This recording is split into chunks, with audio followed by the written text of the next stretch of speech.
আপনি দয়া করে বলুন না আমার মৃত্যু কবে হবে, বলুন না, দয়া করে বলুন না। ঠিক আছে, তুমি যেহেতু এত জোর করছো, তোমাকে বলবো তোমার মৃত্যু কবে, কিন্তু এই কথা তুমি কাউকে বলতে পারবে না।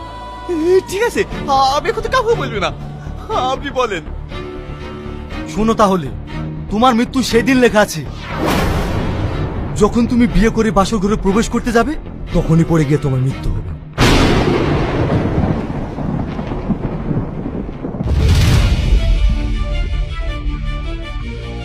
হ্যালো, হ্যাঁ বলো।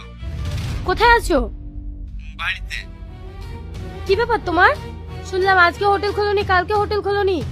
হোটেল যেহেতু বন্ধ আছে, চলো না আজকে কোথাও ঘুরতে যাই। আমার মন মেজাজ ভালো নাই, আমি কোথাও ঘুরতে যাবো না। কি হয়েছে তোমার? আজ দুদিন ধরে ফোন করনি, মেসেজ করনি। আমি এখনই তোমার সাথে দেখা করব, তুমি পুকুর পাড়ে আসো। আমি কোথাও যেতে পারবো না, আমার ভালো লাগছে না। আমি ওসব কিছু জানি না, তুমি পুকুর পাড়ে আসবে কিনা। সারাদিন হোটেল আর হোটেল, আজ দুদিন ধরে তো হোটেল বন্ধ করে বাড়িতে বসে আছো। কই আমাকে একবার ফোন বা এসএমএস করনি? ছোট না বললে তো আমি কিছু বুঝতেই পারতাম না। কি হয়েছে গো তোমার?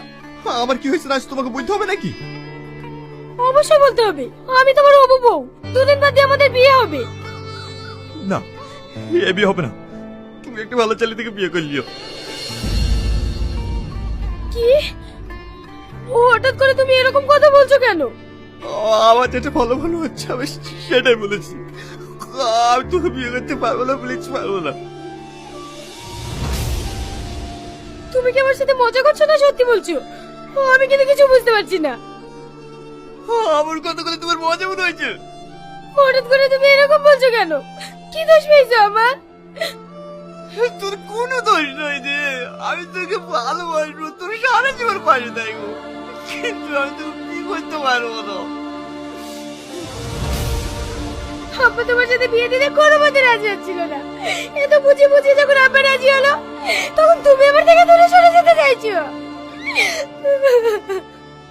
আমি দূরে সরে যেতে চাইনি, তোমার আমাকে বলো না একটা ভালো ছেলে থেকে তোমার বিয়ে দিতে, যত খরচা লাগে যত টাকা লাগে আমি দেবো।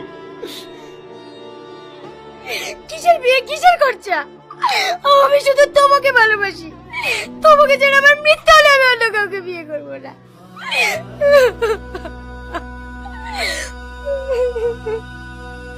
পাগলামি করো না, আমি চাইনি যে আমার জন্য তোর জীবনটা নষ্ট হয়ে যায়। আমি সবসময় তোমার ভালো চাই। আমার কেন জীবন নষ্ট হবে? তুমি সত্যি করে বলো না তোমার কি হয়েছে। আমি